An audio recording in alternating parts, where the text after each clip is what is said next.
When considering the craft of world building, there is one critical question that is easy to overlook. You will answer it whether you realize it or not, but your endeavors will be easier and probably more consistent if you answer it with intention rather than stumbling through it. That answer will drive many questions such as culture, religion, history, and especially beginnings. So what is that question? Here it is. Who knows how your world began? Who has perfect knowledge?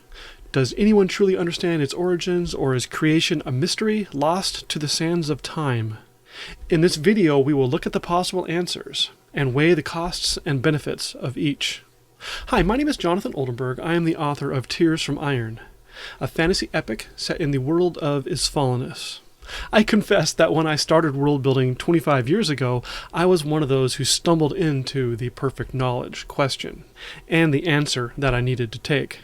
If this video had existed back then and I had watched it, the decisions I made regarding perfect knowledge would have been much more intentional. Perhaps I even would have reached a different conclusion. Not to say that I am dissatisfied with the solution I reached. Rather, I say this to emphasize how far-reaching and deep-rooted your interpretation of perfect knowledge will be. Once laid out, it cannot easily be undone without shattering your world structure. Before we delve into perfect knowledge, especially as it relates to the origins of your world, its cosmogony, I think it would be helpful to carefully define what it means. This term is used in various religions and philosophies, and I'm going to co-opt it for our purposes today. In other contexts, it may have slightly different meanings, but for purposes of this video, when I say perfect knowledge, I mean the absolute and full understanding and knowledge of objective truth. No ands, ifs, or buts about it. Someone with perfect knowledge of your world's cosmogony knows absolutely everything about it, with no chance of being wrong or mistaken at all. They aren't reliant on theory or faith, they have the absolute facts. Okay, with our terms established, let's get into it. Who has perfect knowledge of your world's cosmogony? When considering our world, our Earth, not one human has perfect knowledge of our cosmogony, while everyone, excepting perhaps an agnostic, has a theory, a faith, or a belief about it.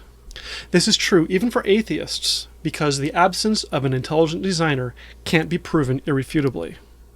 But atheist or religious, while you may be convinced of a particular belief, just as I am, that belief still requires faith in rational evidence, irrational feeling, mystical experience, so on and so forth.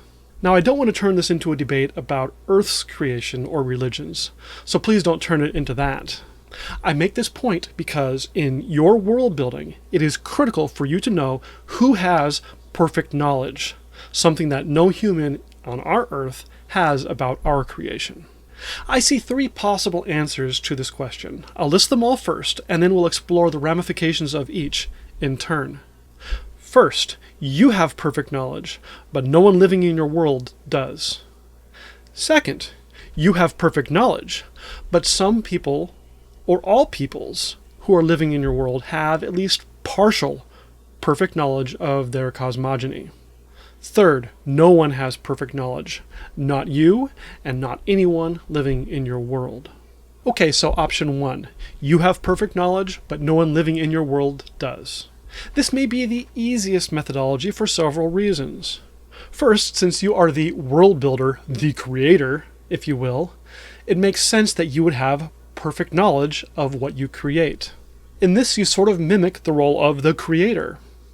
You are the world builder, after all. It fits. That being said, for in-world purposes, the hand that actually creates the world could be a monotheistic god, a pantheon of deities, or if there are no gods, random chance. Second, you and only you have all the right answers. That means that you can establish the single truth of your world that stands as a structure, not only for your cosmogony, but for your cosmology, its natural laws, its religions, so on and so forth. The greater labor from this method comes from the fact that none of the inhabitants of your world have that perfect knowledge. This means that, much like in our world, you will need to develop various interpretations of reality that the denizens of your world come up with. These may manifest in different religions, superstitions, philosophies, scholarly schools of thought, and so on. Okay, so next, option 2. You have perfect knowledge of your world's cosmogony, but so do some or all of the peoples of your world, at least in part if not in full. Off the cuff, this may sound strange, but it actually is where I landed in my world building.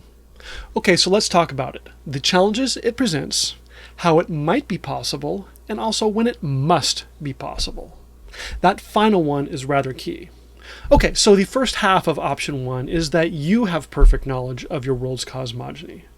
And in this, we're basically the same as option 1, so I'm not really going to spend any more time delving into that portion of it.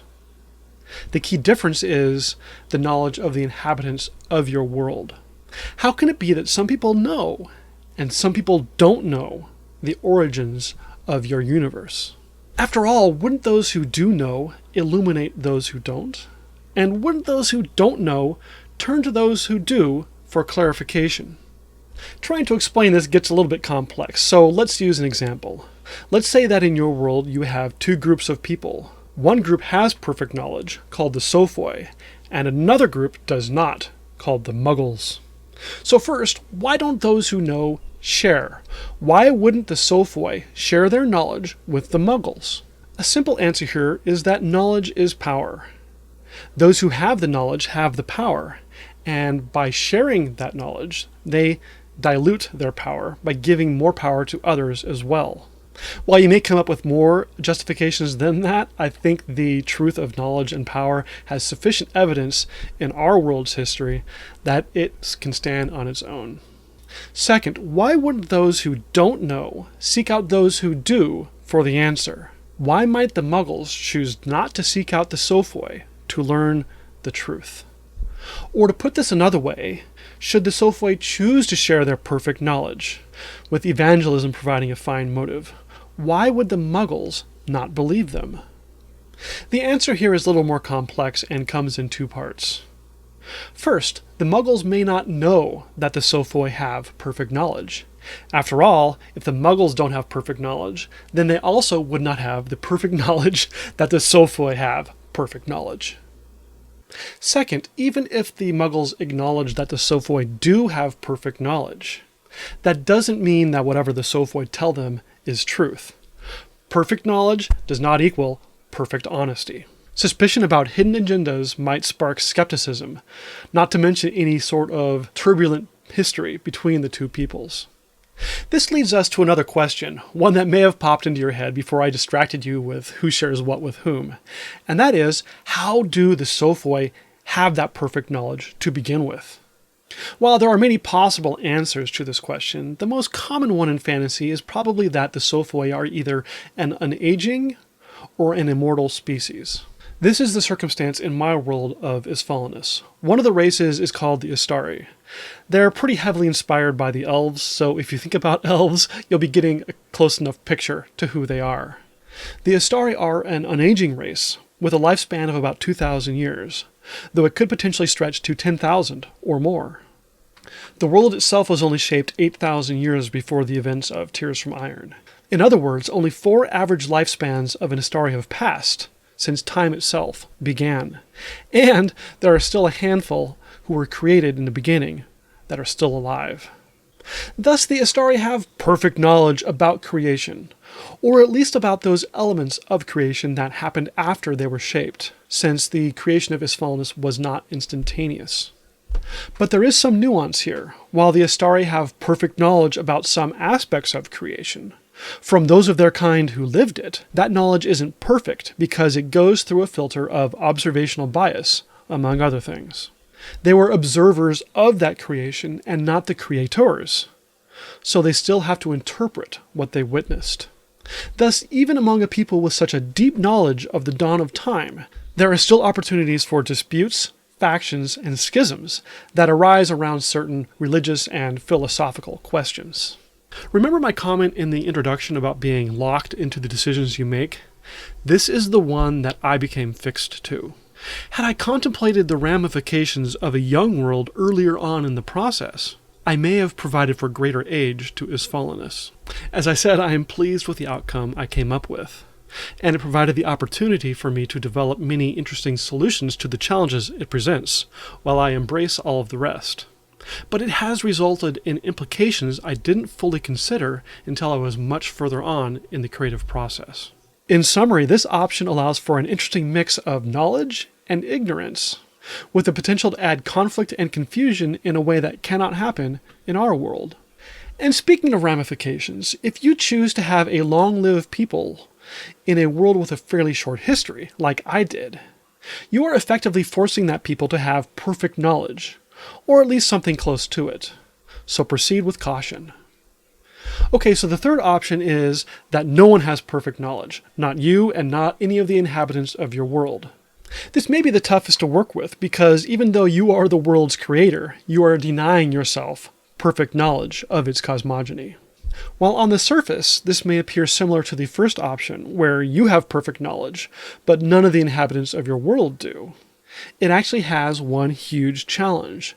Since you don't know, you don't have any established guide rails to work with. There is nothing that must be true, so possibly anything could be true, which could cause a chaotic, inconsistent, implausible world. That being said, this is workable. Rather than starting with a skeleton and gradually putting flesh on it, you're essentially building a puzzle blind, groping in the dark to come up with those answers. So make sure that you take good notes. This is especially true for those things that can be established through science or via some other mechanism as irrefutable. A perfect example of this is if the world is created round or flat. If you've established that it's flat and on a good day you can see to the edge of forever, but then later on have sails disappear below a horizon, you've created an inconsistency that the inhabitants of your world would recognize. Failure to follow this will not only result in inconsistent worlds, but also in irrational and nonsensical beliefs. We'll get into this more in a future religion video, but forcing nonsense beliefs on your world's inhabitants turns anything you do into a comedy. So unless your goal is the absurd, make sure that there is a plausible reason for people to believe what they do, even if it's wrong. But beyond all these concepts and challenges, there is a big reason why you might choose to follow this option rather than one of the others. That is, if your world is cyclical in nature rather than linear. I'm going to cover cyclical versus linear in a moment, so I won't dive into a deep analysis here. Suffice it to say, like in Robert Jordan's Wheel of Time, the origin of your universe, if there even was one, is lost to the turnings of the wheel, and instead your focus ends up on cycles rather than beginnings. In addition to these three options we've already discussed, there is one other question about perfect knowledge that you need to ask yourself. If you have perfect knowledge about the origins of your universe, are you going to pass that on to your audience? If you're an author, are you going to tell the readers of your books? If you're a game designer, are you going to tell those who play your games? Or are you going to keep it secret? While the answer to this question has no impact per se on your world building, it has huge ramifications for your overall project and the purpose behind your world building.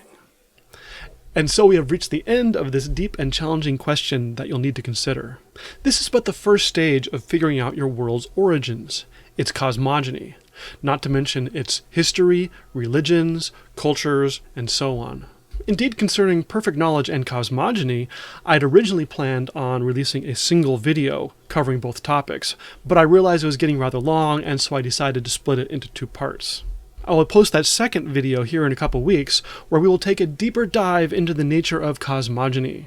We'll discuss why your world exists, how it came to be created, what it was created from, the ramifications to each of these questions for other aspects of your world, as well as a few other topics and questions. So subscribe to this channel to make sure you don't miss it. And of course, please give the video a like if you enjoyed the content. It will help it be seen by more people. Once that video does post, I will add a link to it in the description below and make it one of the end cards for those of you who happen to be watching this one a little bit later into the future. So I'm curious, which answer to the perfect knowledge dilemma do you prefer and why? Or do you have a whole different take on the whole process? Regardless, I'd love to hear from you. Please leave a comment below. Also, as a reminder, I am building a reference guide that works side by side with these videos. You can find it on my website, jonathanoldenburg.com. I'll have the exact location of it on that website linked below as well. So with that, I'll say see you in the next video, goodbye, and have a good day.